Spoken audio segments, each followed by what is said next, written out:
What's up guys, Mike here, and today we are looking at the human highlight reel that is Matt McClung. Now, you probably know who Matt McClung is, but if you don't, this is Matt McClung. These are the types of dunks he does. In high school, he was an absolute phenom. Now though, Matt McClung is a sophomore at Georgetown, and his NBA buzz is not exactly the greatest. So in today's video, we are going to look at Matt McClung's career so far, and we are going to decide, does Mac have what it takes? Is Mac a future NBA player? And if he is an NBA player, what kind of NBA player will he be? Before we get started, you guys have been killing it on likes lately, so if you do enjoy the video, make sure to leave a like, subscribe, turn notifications on, and now let's jump into the video. Adversity faced Matt McClung early, as with no exaggeration here, he almost did not get past his own birth. As he was born, the umbilical cord was wrapped twice around his neck and oxygen was completely cut off from his brain. This obviously led to his parents being frantic, and his dad is even quoted as saying he was as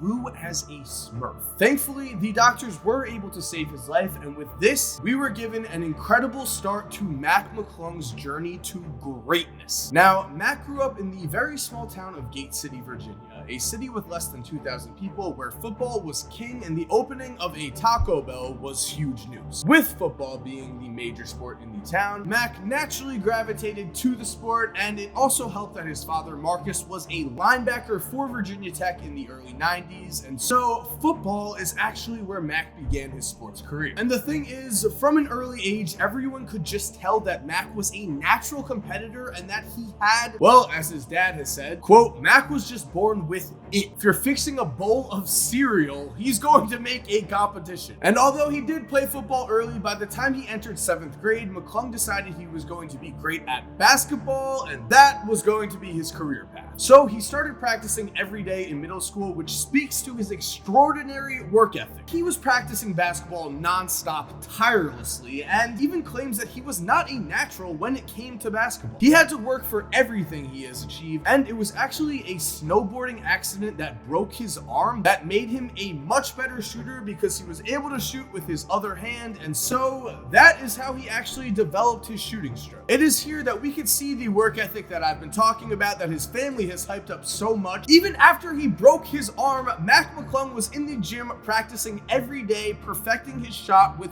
one arm. This hard work would pay off, and by the time he was a freshman in high school, he was already playing varsity basketball. And so it was at this time that Mac decided to play basketball full-time and completely gave up on football, something that his father loved, as his dad still deals with neck and back issues from an injury that occurred while playing against Florida State. And with this decision, success on the basketball court came quickly. Mac would become a local hero at a rapid pace, and after he grew from 5'6" to 5'10", he quickly became a force to be reckoned with. As his mom recalls, quote, he'd turn his phone on and it would sound like a pinball machine with all the notifications. Yes, scouts were certainly paying attention to Mac at this point, and it is not hard to see why, as it is around this time that Mac became one of the best dunkers in the entire country. You have seen the highlights everywhere. You know what I'm talking about. I'm talking about dunks like this, and this, and this. And let's continue on here. It is time to talk about the dunks, because if we are being real, it is his dunking ability that really got Matt McClung on the map. The windmills, the elevation, the flair, and the simple fact that a 6'1" guy was doing things on the basketball floor that the world had basically never seen anyone that young do before certainly caught the attention of not only scouts but fans everywhere. Overnight, it seemed that Matt McClung had become an Instagram star. His highlights were being posted everywhere, and as you guys know, when I am looking at a young prospect, when I'm looking at someone who does have a chance to develop into a good NBA player, the two things I love to hear are, of course, that he has a great work ethic and that he has unwavering confidence. McClung was a decent enough player as a freshman and sophomore, but it was his junior year where he really started to break out onto the national scene. Every game, the spotlight was on him, and he certainly more than proved his haters wrong. In fact, during one of those games that season, Mac would score 64 points. It was at that point that people really started to take Mac seriously, and to be honest, I understand the initial hesitation, because when you have a player who is a human highlight reel, a lot of times all you see are the highlights. You don't see his actual game. During his junior season, Mac proved that he has what it takes to play at the highest level, which we are going to get into in a little bit, but it was also during this time that Mac's leadership abilities started to really develop. An opposing coach even felt the need to say, quote, he is an emotional leader in that his play tends to affect the play of his teammates. They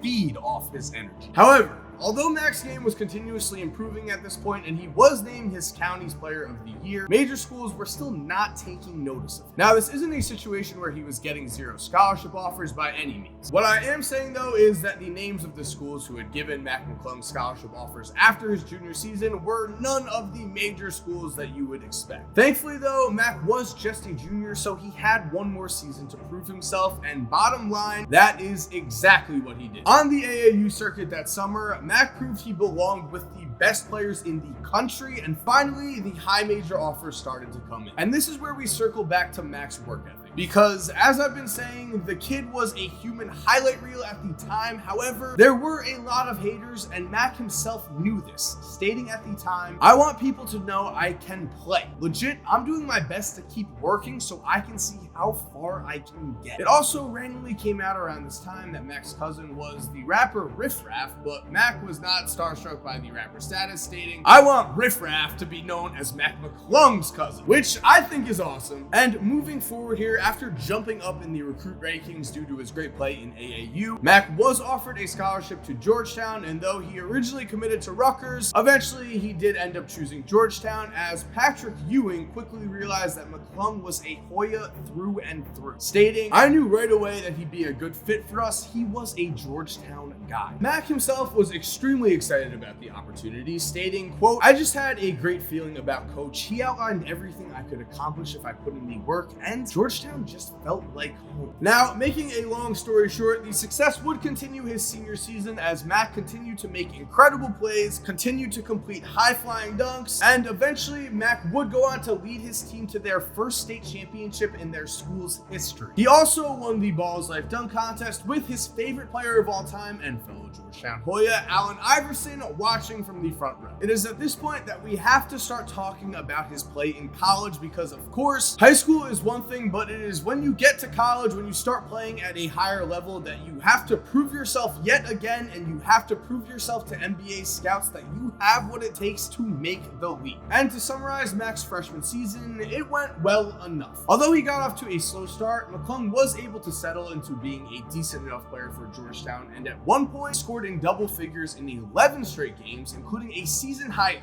38 points in a double overtime thrilling win over the University of Arkansas Little Rock. On top of this, he also hit an NBA range game-tying shot at the buzzer versus Providence, but still, Georgetown lost in the first round of the Big East tournament and also lost to Harvard in the first round of the NIT. And although Mac did show clear flashes of potential and at the very least proved he was a quality D1 player, his freshman season was not without struggles, if we're being honest. His efficiency was not the best. He shot just 39.2% from the field and 27.7% from three, and also had more turnovers than assists. However, he did average 13.1 points per game, and although he was not exactly considered an NBA lottery pick at this time, all things considered, he still made the Big East All-Freshman team, and of course, like I said before, he demonstrated the potential for growth was there. And so here we are now. It is Mac McClung's sophomore season in college, and as for his success so far this year, it has been a roller coaster, because coming into Georgetown, Coach Patrick Ewing had Mac playing off the ball. However, it never seemed like Mac was truly comfortable in this role. So to start off this season, there was some good and some bad. He scored 16 points in his debut, but then shot 2 for 17 combined in his next 2 games. From there, he was able to rebound with a successful 19-point outing in a win versus the 22nd ranked Texas Longhorns, but then only scored 6 points in a loss against Duke. It was at this time, though, that a scandal erupted within the Georgetown program, as it was reported that multiple players on Georgetown were under criminal investigation, which meant that suddenly the Georgetown Hoyas in a lot of ways became Mac McClung's team. And in the first game since this scandal erupted, McClung scored 33 points and made clutch play after clutch play in a road win against the undefeated Oklahoma State team. This very well could be a sign of things to come, as in his very next game against SMU, Mac would drop 19 points with with 7 assists and 2 steals and 4 rebounds, and now playing more with the ball in his hands, it seems like Mac is more comfortable, and it seems like this is his shot. This is his opportunity to prove to everyone that he is an NBA talent, that if handed the keys to a team, he is able to lead them to a winning season while putting up good individual numbers in the process. And so far, just looking at Mac's current stats in general, we can see that the efficiency of his play has increased. Right now, he is averaging 15 points per game, his field goal percentage has gone up to 43%, and his 3-point percentage has skyrocketed up to 43%. He is also shooting an incredible 94% from the free throw line, which NBA teams always look at because a lot of times a good free throw shooter is a mark of a good shooter in general. And so while it is very unfortunate for Georgetown fans that this scandal is happening, for Mac McClung as an individual, this might be the best thing that could possibly happen for him. While he was playing off the ball, Mac could only be considered an undersized shooting guard. Now with the ball in his hands, he is the perfect height, and immediately he has started to play better, his efficiency is improved, and just watching him play in general, it looks like his confidence has skyrocketed. So while the transition to college may have been a little tough at first, and he did go through some struggles, at the end of the day, Mac's talent is there, his work ethic is there. He now has the opportunity to be the leader he was in high school, and again, he has the chance to show the world that he belongs in the NBA. Right now, no one has any definitive opinion. Some people think he is going to be a long-term NBA player, and others think he will not even make the NBA. Personally, I've got to say, I believe in Mac though, and I am very excited to see what he does the rest of the year. And there we have it, guys. Thank you for watching. I hope you enjoyed. If you did like this video, make sure to leave a like. It helps out a ton. And if you're new to this channel, make sure to subscribe and turn notifications on so you do not miss an upload. If you're already subscribed, thank you so much for supporting. You're awesome. We all know it. And as always, have an awesome day, and cue that music. By the way, if you're still here while the music is cued, here are 2 videos I think you are going to love watching. All you have to do is just click on either one of them on the screen right here. And other than that, guys, again, have a great day and peace.